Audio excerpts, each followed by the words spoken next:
Hello दोस्तों, स्वागत है आप सभी का हमारे channel Jaswal sir study point पे। आज की इस वीडियो में हम लेकर आए हैं जीवाणु कोशिका की संरचना। जैसा कि आप पिछले वीडियो में पढ़ चुके हैं, जो जीवाणु है उनकी सामान्य लक्षण। इस वीडियो में उनकी जो संरचना है, कोशिका की संरचना है, उस पर चर्चा करेंगे। तो पहले के समय में मैं एक चीज़ बता दूं, पहले के समय में जीवाणुओं का जो संरचना था वो विवादास्पद था, क्योंकि पहले हाईटेक माइक्रोस्कोप नहीं हुआ करते थे, जिनकी वजह से इन जीवाणुओं की संरचना बताना बहुत ही मुश्किल था। लेकिन आज के समय में हाईटेक ज़माना होने की वजह से हाईटेक माइक्रोस्कोप्स, इलेक्ट्रॉन सूक्ष्मदर्शी की सहायता से क्या किया जाता है कि इनकी जो संरचना है वह ज्ञात की जा सकती है। तो आइए स्ट्रक्चर ऑफ बैक्टीरिया सेल्स पे चर्चा करते हैं। तो यह एक सूक्ष्म क्या है? सूक्ष्म जीवाणु है। ये जो सूक्ष्म जीवाणु है, इसकी जो कोशिका है, यह एक कोशिका भित्ति द्वारा घिरी रहती है। लेकिन जो कोशिका भित्ति है उसके पहले एक परत होती है जिसको हम कैप्सूल कहते हैं। देखिए, ये जो कैप्सूल है, ये जो बाहरी परत दिखाई दे रहा है, इसको हम कैप्सूल कहते हैं। यानी एक श्लेष्म परत होती है जो जीवाणु के वृद्धि के समय यह एक परत का निर्माण कर लेती है, जिसको कैप्सूल्स कहा जाता है। अब ये जो कैप्सूल्स होता है, यानी इसको हम श्लेष्म परत भी कह सकते हैं, श्लेष्मी परत भी कह सकते हैं। यह जो श्लेष्मी परत होता है, यह किन किन चीज़ों से मिलकर बना होता है? देखिए, यह जो श्लेष्मी परत है, डेस्ट्रान और डेस्ट्रीन और लेवेन और सेलुलोस और पॉलीसैकेराइड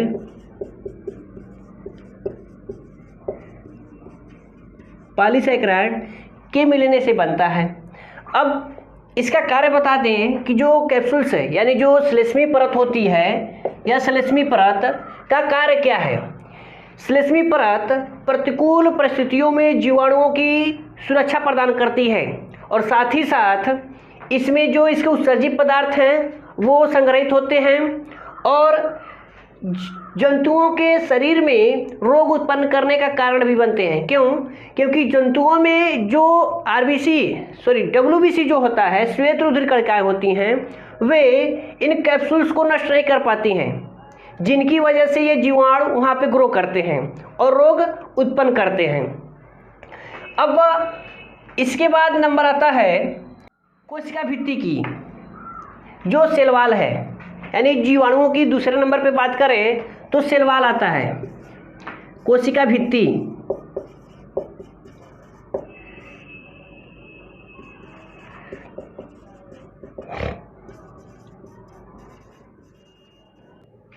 जो कोशिका भित्ति होती है, इसमें यानी यह जो कोशिका भित्ति होती है, ये किन चीज़ों से मिलकर बनी होती है? देखिए, कोशिका भित्ति कहाँ पे है?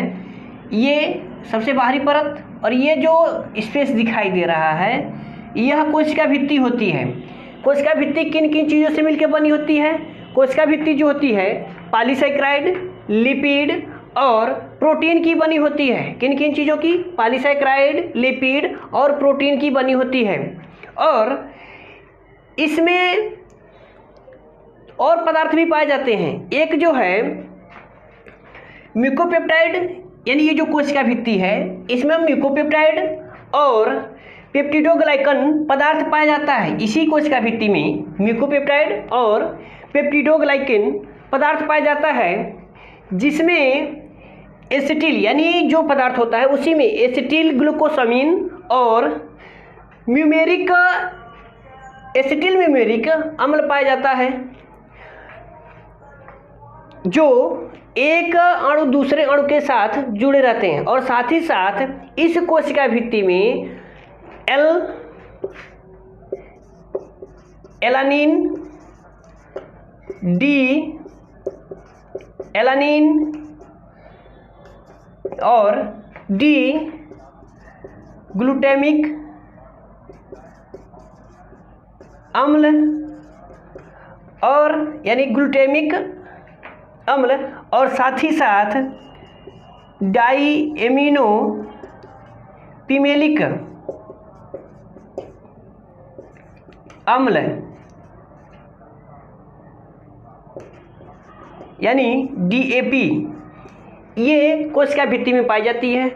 कुछ जीवाणुओं के कोशिका भित्ति में काइटिन भी पाया जाता है, कुछ में सेलुलोज भी पाया जाता है।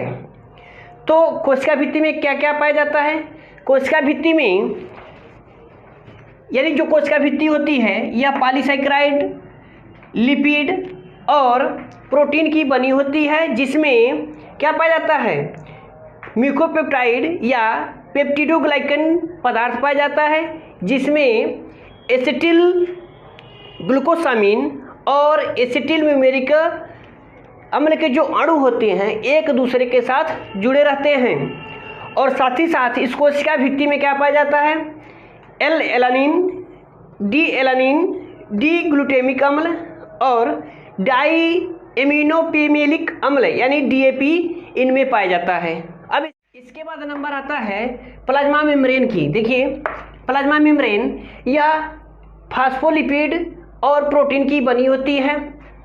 यह पोषक पदार्थों और उत्सर्जी पदार्थों पर नियंत्रण करती है, क्योंकि यह जो झिल्ली है अर्धपारगम्य झिल्ली है, तो इस वजह से पोषक पदार्थों और उत्सर्जी पदार्थों पर नियंत्रण करती है। इसके वलयाकार होने से मीसोसोम का निर्माण होता है। किसका?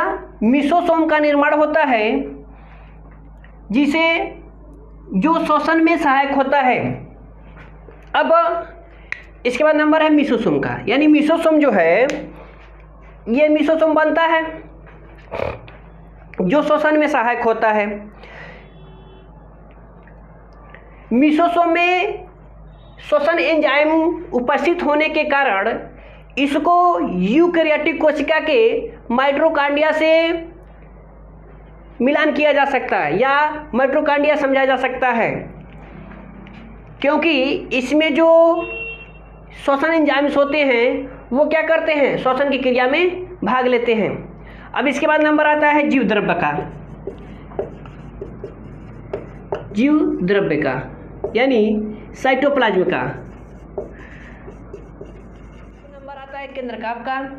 जीवाणु के जीवद्रव्य में एक स्वच्छ संरचना होती है जिसे केंद्रकाव कहते हैं, यानी इसके केंद्रक में एक स्वच्छ संरचना होती है जो केंद्रकाव कहलाती है। यह केंद्रकाव जीवाणुओं में यानी यूकैरियोटिक कोशिका में आनुवंशिक पदार्थ को प्रदर्शित करता है। यह आनुवंशिक पदार्थ को प्रदर्शित करता है जिसे हम प्रोक्रोमोसोम्स, जीनधर कह सकते हैं। इसके बाद नंबर आता है राइबोसोम्स की।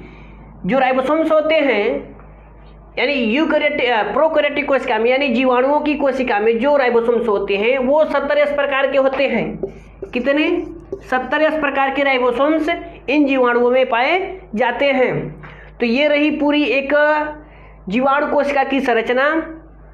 फिर मिलेंगे अगले वीडियो में। अगर आपको हमारी वीडियो पसंद आई हो तो लाइक, कमेंट और शेयर जरूर करिएगा। अगर आप हमारे चैनल पर नए हो तो चैनल को सब्सक्राइब और शेयर जरूर करिएगा। जय हिंद, वंदे मातरम।